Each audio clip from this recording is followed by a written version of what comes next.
नमस्कार, आपका स्वागत है।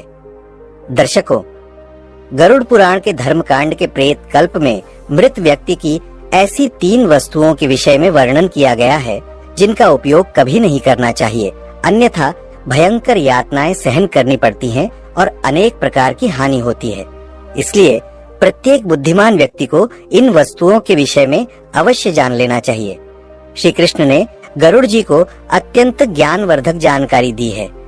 इसे सुनने से आपके भी ज्ञान में वृद्धि होगी, इसलिए आप इस वीडियो को पूरा अवश्य देखें, क्योंकि आधा अधूरा ज्ञान घातक होता है।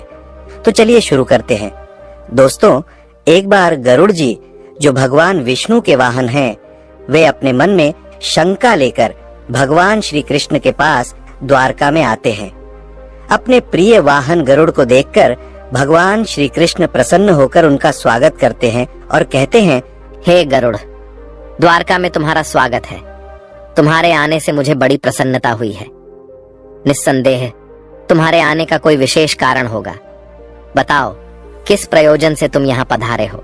गरुड़ जी भगवान को प्रणाम करते हुए कहते हैं, हे प्रभु, आप तो सर्वज्ञ हैं। इस पूरे संसार में कुछ भी आपसे छिपा नहीं है। मैं आपके पास एक शंका लेकर आया हूँ, जिसका समाधान केवल आप ही कर सकते हैं। भगवान श्री कृष्ण हंसते हुए कहते हैं, हे पक्षीराज, तुम्हारी जो भी शंका हो निसंकोच होकर पूछ लो। तुम्हारी हर शंका और समस्या का समाधान करना मेरा कर्तव्य है। गरुड़ जी गंभीर स्वर में कहते हैं, हे प्रभु, मेरा प्रश्न यह है कि जब कोई जीव मृत्यु को प्राप्त होता है, तब वह अपने साथ क्या क्या चीजें लेकर जाता है, और मृत्यु के बाद उस प्राणी से जुड़ी कौन कौन सी वस्तुओं का उपयोग अन्य लोगों को नहीं करना चाहिए? भगवान श्री कृष्ण ने विचारपूर्ण स्वर में कहा, गरुड़, तुम्हारा प्रश्न अत्यंत महत्वपूर्ण है। इस संसार में जो जन्म लेता है उसकी मृत्यु निश्चित होती है। मनुष्य इस संसार में खाली हाथ अवश्य आता है, किंतु जब उसकी मृत्यु होती है तो वह अपने साथ 5 चीजें लेकर जाता है। और यह भी सत्य है कि जीवित मनुष्य को मरे हुए व्यक्ति की 3 चीजों का उपयोग कभी नहीं करना चाहिए। तुम्हारे इन दोनों प्रश्नों का उत्तर देने से पूर्व मैं एक ब्राह्मण और 5 प्रेतों की कथा सुनाता हूँ, जिससे तुम्हारे सभी प्रश्नों का समाधान हो जाएगा। इस कथा को ध्यान से सुनना, क्योंकि इसके माध्यम से मानव जीवन के गूढ़ रहस्यों को समझा जा सकता है। इस कथा का श्रवण करने पर मनुष्य के कोटि कोटि पाप नष्ट होते हैं, इसलिए इस कथा का तुम प्रचार करो। गरुड़ जी ने श्रद्धा से कहा, हे प्रभु, मैं ध्यान पूर्वक आपकी कथा सुनने के लिए तैयार हूँ। कृपया मुझे वह पवित्र कथा सुनाएं। फिर भगवान श्री कृष्ण ने गरुड़ जी को वह कथा सुनानी शुरू की। हे गरुड़, एक समय की बात है, मध्य देश में देव शर्मा नाम का एक गरीब ब्राह्मण रहता था। वह अत्यंत गुणवान और शास्त्रों में पारंगत था। उसने वेद और शास्त्रों का बड़े गहराई से अध्ययन किया हुआ था, किंतु वह अपने ज्ञान का कभी दुरुपयोग नहीं करता था। उसने कभी अपने ज्ञान का उपयोग धन कमाने के लिए नहीं किया। अत्यंत गरीब होकर भी वह भिक्षा मांगकर ही अपना गुजारा चलाता था। फिर एक दिन वह ब्राह्मण वन में तपस्या करने के लिए जाने का विचार करता है। वह ईश्वर का ध्यान करने के उद्देश्य से वन में विचरण करने लगा। ब्राह्मण जिस वन में प्रवेश करता है उसका नाम विपिन वन था। यह वन अत्यंत भयानक और डरावना था, जिसके बारे में दूर दूर तक लोग चर्चा किया करते थे। इस वन में प्रवेश करने की हिम्मत बहुत कम लोग कर पाते थे, क्योंकि वहां का वातावरण ही भय से भरपूर था। विपिन वन में ऊंचे ऊंचे पेड़ थे, जिनकी शाखाएं इतनी घनी थीं कि सूर्य की किरणें भी नीचे तक नहीं पहुंच पाती थीं। इनमें से कुछ पेड़ प्राचीन काल से खड़े थे, जैसे महावृक्ष, जिनकी विशाल जड़ें जमीन से बाहर निकलकर हर दिशा में फैली हुई थीं। वहां पर वट वृक्ष और अश्वत्थ जैसे वृक्षों की भरमार थी, जो अपने नीचे किसी को भी दबा सकते थे।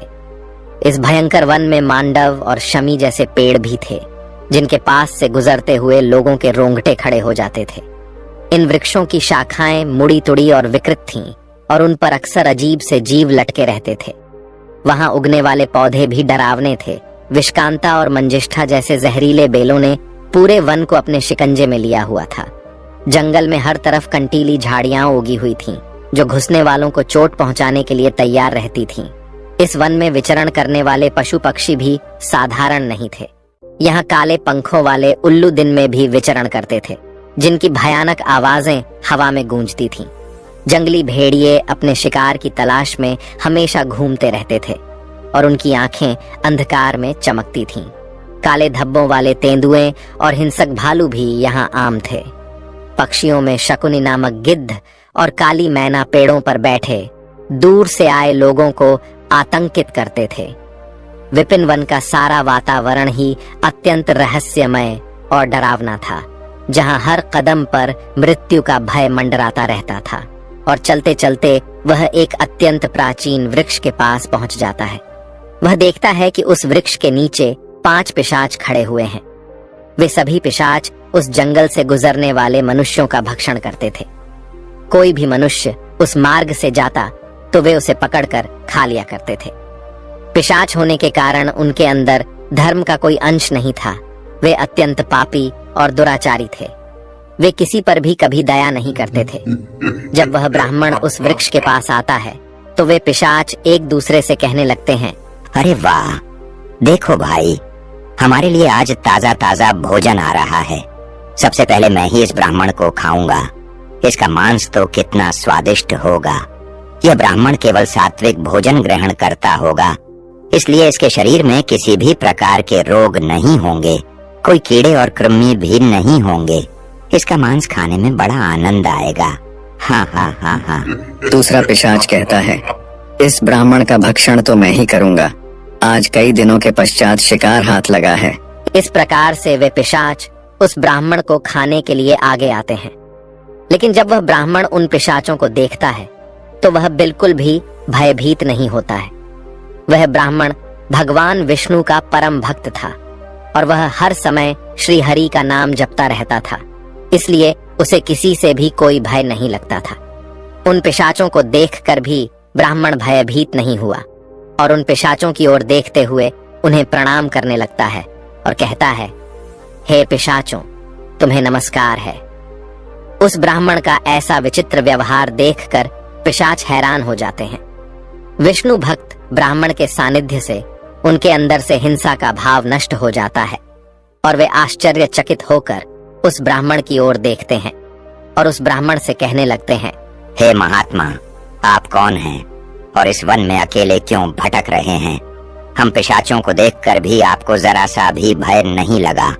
बड़े बड़े शूरवीर योद्धा भी हम पिशाचों को देखकर थर थर कांपने लगते हैं, हमें देखकर डर कर भागने लगते हैं, किंतु आपके मन में किसी भी प्रकार का भय दिखाई नहीं पड़ रहा है। आपके सानिध्य में आने पर हमारी भूख भी समाप्त हो चुकी है।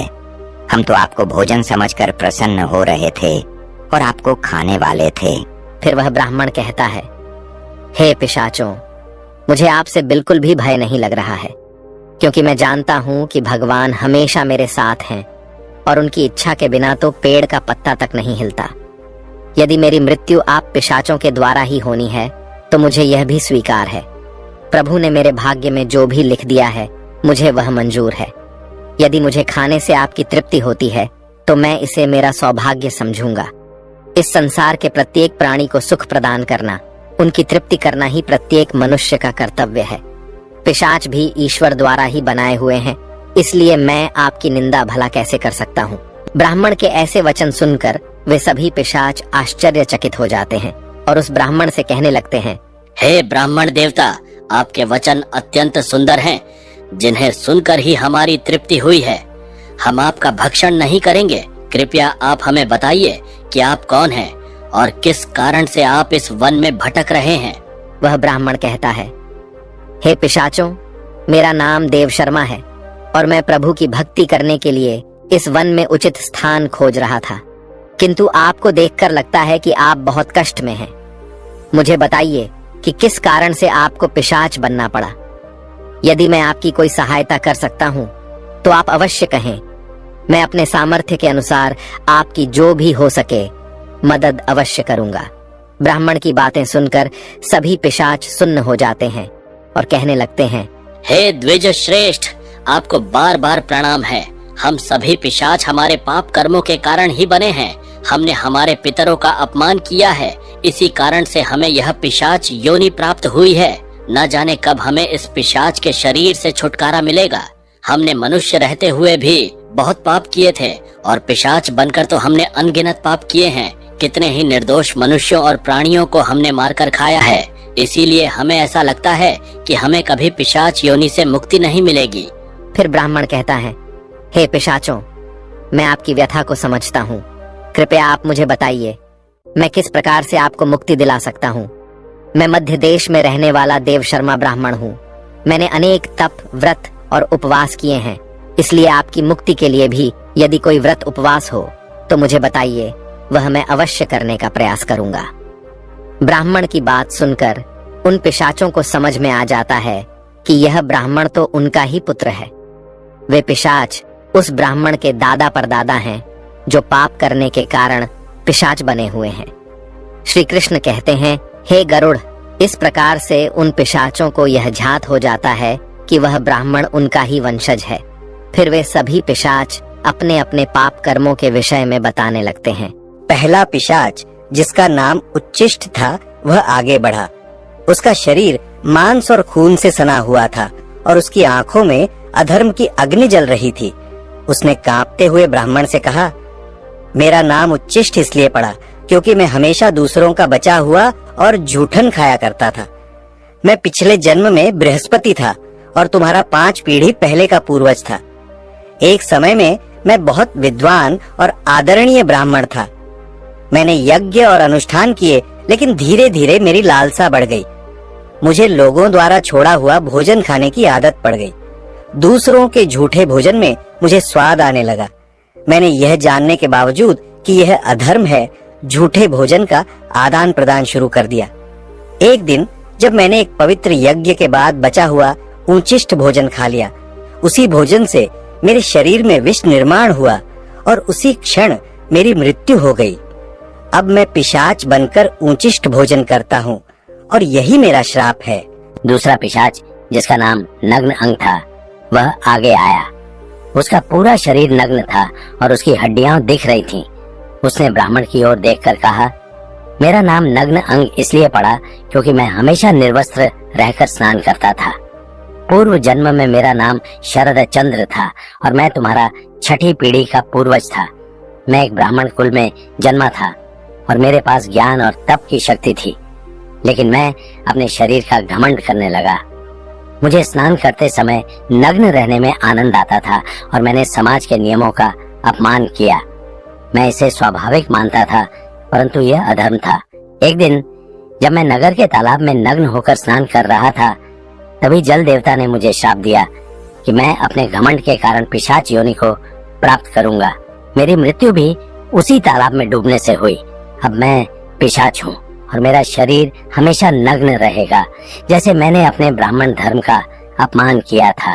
तीसरा पिशाच, जिसका नाम शव वस्त्र था, उसके शरीर पर मृत लोगों के फटे हुए कपड़े लिपटे हुए थे। उसकी आवाज में दर्द था। उसने कहा, मैं इस योनि में इसीलिए हूँ क्योंकि मैंने हमेशा मृत व्यक्तियों के कपड़े चुराए। पिछले जन्म में मेरा नाम अच्युतानंद था। मैं तुम्हारे पूर्वजों में से था और एक आदरणीय ब्राह्मण कुल से संबंध रखता था, लेकिन मेरे मन में लोभ बढ़ गया था। मैं श्मशान भूमि पर जाकर मृतकों के वस्त्र चुराता और उन्हें बेचता था। मरे हुए लोगों के वस्त्र पहनकर मुझे सुख की अनुभूति होती थी। मेरे इस अधर्म को देखकर देवताओं ने मुझे श्राप दिया कि मेरी मृत्यु भी श्मशान में होगी और मैं पिशाच बनकर हमेशा शवों के वस्त्र पहनूंगा। मेरी मृत्यु श्मशान में ही हुई, जहां एक भयंकर पिशाच ने मुझे मार दिया। अब मुझे मृतकों के वस्त्र पहनने का श्राप मिला है। चौथा पिशाच, जिसका नाम अशौच था, उसकी उपस्थिति इतनी गंदी और बदबूदार थी कि ब्राह्मण को सांस लेना कठिन हो गया। अशौच ने कहा, मेरा नाम अशौच इसलिए पड़ा क्योंकि मैंने हमेशा अपवित्र और गंदी चीजों में खुद को लिप्त रखा। मैं पिछले जन्म में धर्मराज था और तुम्हारा पूर्वज था। मेरे जीवन में शुद्धता का कोई स्थान नहीं था। ब्राह्मण होते हुए भी मैंने अपवित्रता में जीवन बिताया। मैंने कभी अपने तन और मन की शुद्धता का ध्यान नहीं रखा। गंदे वस्त्र पहने और अपवित्र स्थानों पर रहा। मैं स्नान नहीं करता था और यह सब जानकर भी मैंने धर्म के नियमों का पालन नहीं किया। मेरे इस पाप के कारण देवताओं ने मुझे श्राप दिया कि मैं अशुद्धता में लिप्त रहकर ही इस पिशाच योनि में भटकूं। मेरी मृत्यु एक गंदे तालाब में डूबकर हुई। अब मैं इस पिशाच योनि में हूँ, जहाँ मैं हमेशा अपवित्रता से घिरा रहता हूँ। अंत में 5वां पिशाच क्रव्याहारी था। उसका मुख रक्त से लथपथ था और उसके हाथों में मांस के टुकड़े थे। उसने भयावह हंसी के साथ ब्राह्मण से कहा, मैं क्रव्याहारी हूँ क्योंकि मैं मांस और रक्त का लोभी था। पूर्व जन्म में मेरा नाम सोमदेव था और मैं तुम्हारा पूर्वज था। मैंने ब्राह्मण होते हुए भी हिंसा और क्रूरता का जीवन अपनाया। मुझे मांसाहार और हत्या में आनंद आता था। मैंने कई निर्दोष प्राणियों का खून बहाया और उनका मांस खाया। मैंने अपने परिवार और समाज की मर्यादाओं का उल्लंघन किया। मेरे इस अधर्म के कारण मेरी मृत्यु एक मांसाहारी भोज के दौरान हुई, जब मैंने एक गाय का मांस खाया। देवताओं ने मुझे श्राप दिया कि मैं इस पिशाच योनि में आकर रक्त और मांस का लोभी बनूंगा। अब मैं हमेशा क्रव्याहारी बना हुआ हूँ। इस प्रकार से वे पिशाच कहते हैं, हे वत्स, हम हमेशा ही उच्चिष्ट वस्त्र पहनते थे। गंदे मैले वस्त्र पहनकर ही भोजन, पूजा पाठ आदि कार्य किया करते थे। हमने हमेशा ही उच्चिष्ट भोजन ही ग्रहण किया है। इसी कारण से हमारी यह दुर्गति हुई है। हम निर्वस्त्र होकर स्नान करते थे, जिस कारण से हमारे पितृगण हमसे रुष्ट हो गए। हमने कभी पितरों के लिए भोजन अर्पित नहीं किया। इसी कारण से हमें मृत्यु के पश्चात प्रेत बनना पड़ा। फिर वे पिशाच कहते हैं, हे वत्स, तुम तुम्हारे ही वंश से हो। हम तुम्हारे पूर्वज हैं। यह ईश्वर की ही कृपा है कि उन्होंने तुम्हें हमारे पास भेजा है। अब हमें यकीन हो गया है कि तुम हमें मुक्ति अवश्य दिलाओगे। हे वत्स, तुम अभी जाओ और हमारी मुक्ति के लिए उपाय करो। अपने पूर्वजों की ऐसी दशा देखकर वह ब्राह्मण अत्यंत दुखी हो जाता है और सोचने लगता है कि प्रत्येक मनुष्य का यह निहित कर्म है कि वह अपने पूर्वजों को मुक्ति दिलाने के लिए कार्य करे। वह ब्राह्मण उन पिशाचों को वचन देता है और कहता है, हे पितामह, मैं आपकी मुक्ति के लिए अवश्य उपाय करूंगा। फिर वह ब्राह्मण मुनि अगस्त्य के पास जाता है और उन्हें पितरों की मुक्ति के लिए उपाय पूछता है। मुनि अगस्त्य उस ब्राह्मण को पितरों की मुक्ति के लिए किए जाने वाले तर्पण, श्राद्ध, पिंडदान, दान धर्म आदि क्रियाओं के बारे में बताते हैं। फिर वह ब्राह्मण पवित्र नदी के तट पर जाकर अपने पूर्वजों के लिए वे सभी कार्य करता है जो मुनि अगस्त्य ने बताए हुए होते हैं। वह पहले नदी के पवित्र जल से तर्पण करता है, फिर नदी के तट पर बैठकर पिंडदान करता है और उससे जो कुछ भी हो सके उसी के अनुसार दान धर्म करता है। इस प्रकार से उस ब्राह्मण के द्वारा तर्पण और दान धर्म करने से वे सभी पिशाच मुक्त हो जाते हैं और स्वर्ग की ओर जाने लगते हैं। फिर श्री कृष्ण गरुड़ से कहते हैं, हे गरुड़, इसीलिए मनुष्य को कभी उच्चिष्ट वस्त्र नहीं पहनने चाहिए, अर्थात गंदे और मैले कपड़े नहीं पहनने चाहिए। कभी उच्चिष्ट भोजन ग्रहण नहीं करना चाहिए। दूसरों का झूठा, जमीन पर पड़ा हुआ, दूसरों के द्वारा लांघा गया तथा पितरों को अर्पण किए बिना किया गया भोजन उच्छिष्ट भोजन होता है। हे गरुड़, अब मैं तुम्हें मृत व्यक्ति की उन वस्तुओं के विषय में बताता हूँ जिनका उपयोग जीवित मनुष्य को कभी नहीं करना चाहिए। इसलिए तुम ध्यान से सुनो। हे गरुड़, मनुष्य इस संसार में जन्म लेकर कई भौतिक सुखों के मोह में पड़ जाता है। मृत्यु के बाद भी उसका उन वस्तुओं के प्रति मोह नहीं छूटता है। जब तक मनुष्य सांसारिक वस्तुओं का मोह त्याग कर संपूर्ण रूप से ईश्वर को अपना नहीं लेता, तब तक वह अलग अलग योनियों में जन्म लेकर पृथ्वी लोक पर ही भटकता रहता है। कभी कभी यह मोह इतना अधिक होता है कि वह मृत्यु के बाद भी इसी पृथ्वी लोक पर भ्रमण करता है, अर्थात वह प्रेत योनि धारण करता है।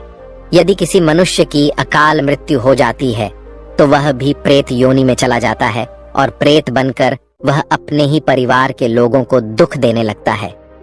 कई बार मनुष्य अपने मृत परिजनों की वस्तुओं को उनकी याद में अपने पास रख लेते हैं या उनकी वस्तुओं का उपयोग भी करने लग जाते हैं। लेकिन मनुष्य को मृत व्यक्ति की कुछ वस्तुओं का उपयोग कभी नहीं करना चाहिए, क्योंकि इन वस्तुओं के साथ उस मृत व्यक्ति की ऊर्जा जुड़ी हुई होती है। उस मृत व्यक्ति का उन वस्तुओं के प्रति मोह बहुत अधिक होने के कारण वह मृत्यु के बाद भी उन वस्तुओं से जुड़ा रहता है।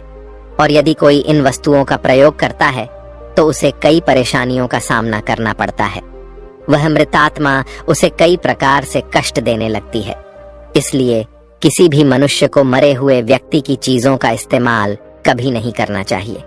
मनुष्य चाहे तो उन वस्तुओं को संभाल कर अपने घर में रख सकता है अथवा उन चीजों को नदी के जल में प्रवाहित कर सकता है, लेकिन भूल से भी उनकी वस्तुओं का इस्तेमाल नहीं करना चाहिए। उस मृत आत्मा की शांति के लिए मनुष्य उस व्यक्ति की प्रिय वस्तुओं का दान करता है तो यह बहुत ही शुभ होता है। सबसे पहली वस्तु है मृत व्यक्ति के कपड़े। मृत व्यक्ति के कपड़ों का कभी भी इस्तेमाल नहीं करना चाहिए। उन्हें भूलकर भी पहनना नहीं चाहिए। ऐसा करने से मृत व्यक्ति की आत्मा उस व्यक्ति से जुड़ जाती है जो इनका इस्तेमाल करता है। मृत व्यक्ति की यादें उस व्यक्ति को सताने लग जाती हैं जो उनके कपड़ों का इस्तेमाल करता है, जिस कारण वह व्यक्ति मानसिक और शारीरिक रूप से कमजोर हो जाता है। उस व्यक्ति को अपने मृत परिजन की ऊर्जा का एहसास भी होने लगता है। इसलिए मृत व्यक्ति के कपड़े कभी भी नहीं पहनने चाहिए। मृत व्यक्ति के कपड़े हमेशा दान कर देने चाहिए, जिससे उसकी आत्मा को शांति प्राप्त हो जाती है। दूसरी चीज है मृत व्यक्ति के गहने। मृत व्यक्ति के गहने भी उसके कपड़ों की तरह ही उसकी ऊर्जा के स्रोत होते हैं। मृत व्यक्ति का अपने गहनों से लगाव कपड़ों से भी कई गुना ज्यादा होता है, क्योंकि प्रत्येक व्यक्ति गहने खुद को सुंदर प्रतीत करने के लिए पहनता है। लेकिन जब व्यक्ति की मृत्यु हो जाती है और उसके गहने कोई दूसरा व्यक्ति पहन लेता है, तब मृत व्यक्ति की आत्मा असहज महसूस करने लगती है। वह आत्मा उस व्यक्ति को परेशान करने लग जाती है। आत्मा मोक्ष की राह पर न जाकर इसी मृत्यु लोक में अपने ही परिजनों को परेशान करने लग जाती है। इसलिए मृत व्यक्ति के गहनों का कभी भी इस्तेमाल नहीं करना चाहिए। व्यक्ति की मृत्यु के बाद उसके गहनों को गलाकर अन्य आभूषण करवा लेने चाहिए, अन्यथा उन्हें मंदिर में दान कर देना चाहिए। तीसरी वस्तु है मृत व्यक्ति की माला। जीवित रहते हुए इंसान अपनी माला से मंत्रों का जाप करता है। उसके गले की माला ही उसके जीवन भर के पुण्यों की कुंजी होती है। मृत्यु के बाद व्यक्ति की माला को कभी जीवित मनुष्य को धारण नहीं करना चाहिए। उसकी माला को पवित्र नदी के जल में प्रवाहित कर देना चाहिए। पवित्र नदी उस मृत व्यक्ति के सभी पुण्यों को बहाकर स्वर्ग में ले जाती है। श्री कृष्ण कहते हैं, हे गरुड़, मृत्यु के बाद मनुष्य अपने साथ केवल अपने पाप और पुण्य लेकर जाता है। सभी भौतिक वस्तुओं को यहीं पर छोड़ देता है। इसलिए उसे कभी उन वस्तुओं के प्रति अत्यधिक मोह नहीं करना चाहिए। श्री कृष्ण कहते हैं, हे गरुड़, मृत्यु के बाद आत्मा के साथ कुछ ऐसी चीजें होती हैं जो अगले जन्म में भी साथ जाती हैं। ये चीजें आत्मा के कर्म और इच्छाओं से जुड़ी होती हैं। अब मैं तुम्हें उन 5 बातों के बारे में विस्तार से बताऊंगा। भगवान श्री कृष्ण कहते हैं, कामना वह पहली चीज है जो आत्मा के साथ मृत्यु के बाद भी रहती है। मनुष्य की कामनाएं उसे नया शरीर धारण करने के लिए प्रेरित करती है। कामना एक ऐसी शक्ति है जो आत्मा को लगातार नए शरीर की खोज में लगाए रखती है। जब एक व्यक्ति की मृत्यु होती है तो उसकी इच्छाएं उसके साथ जाती हैं और ये इच्छाएं उसके नए जन्म में पुनः कार्य करती हैं। कामना को एक प्रकार की चंचल ऊर्जा माना जाता है जो आत्मा को सांसारिक जीवन के चक्र में बांधे रखती है। अगर मनुष्य अपनी सभी इच्छाओं का त्याग कर देता है तो उसे मोक्ष की प्राप्ति हो सकती है। इसीलिए कहा गया है कि मृत्यु के समय अपनी इच्छाओं का त्याग करना अत्यंत महत्वपूर्ण है। जो लोग मृत्यु के समय अपनी इच्छाओं को साथ लेकर जाते हैं, उन्हें पुनः जन्म लेना पड़ता है, क्योंकि उनकी कामनाएं उन्हें अगले जीवन के लिए प्रेरित करती हैं। श्री कृष्ण कहते हैं, वासना कामना का ही एक उन्नत रूप है। वासना वह है जो मनुष्य को इंद्रियों के सुख और भोग की ओर आकर्षित करती है। यह एक ऐसी लालसा है जिसका कोई अंत नहीं है। मृत्यु के समय भी अधिकांश लोग वासना से मुक्त नहीं हो पाते हैं। यह वासना सांसारिक वस्त्रों, धन, परिवार और भोगों के प्रति आकर्षण को बढ़ाती है। वासना इतनी शक्तिशाली होती है कि यह मृत्यु के बाद भी आत्मा के साथ रहती है। वासना का उदाहरण विष्णु पुराण में राजा भरत की कथा में मिलता है। राजा भरत ने एक हिरण के बच्चे से अत्यधिक प्रेम किया और उनकी वासना इस बच्चे के प्रति इतनी प्रबल थी कि मृत्यु के समय भी वे उसी हिरण के बारे में सोचते रहे।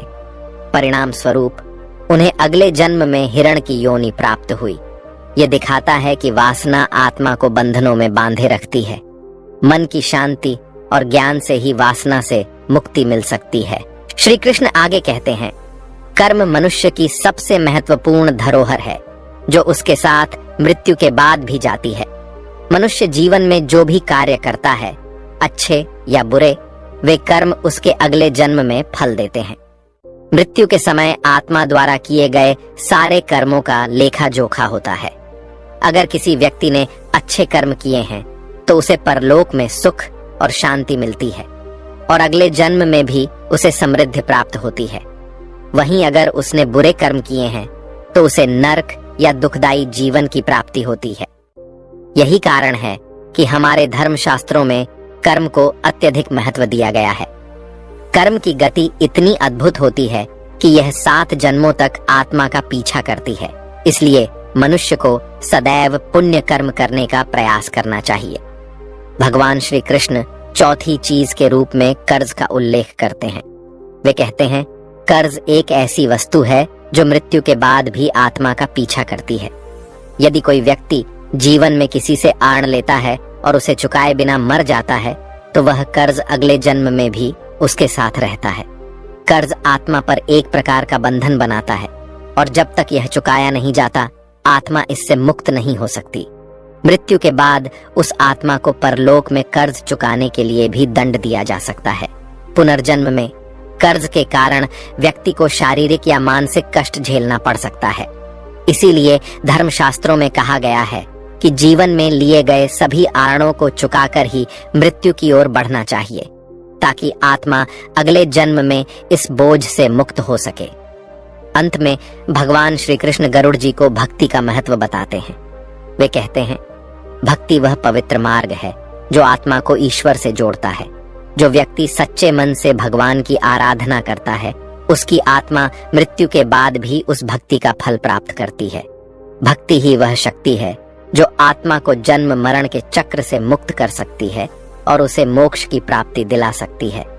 भक्ति से भरा हृदय मृत्यु के बाद भी ईश्वर के समीप रहता है।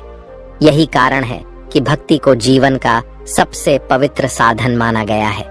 इस प्रकार भगवान श्री कृष्ण ने गरुड़ जी को बताया कि आत्मा के साथ मृत्यु के बाद कामना, वासना, कर्म, कर्ज, पुण्य और भक्ति रहती है।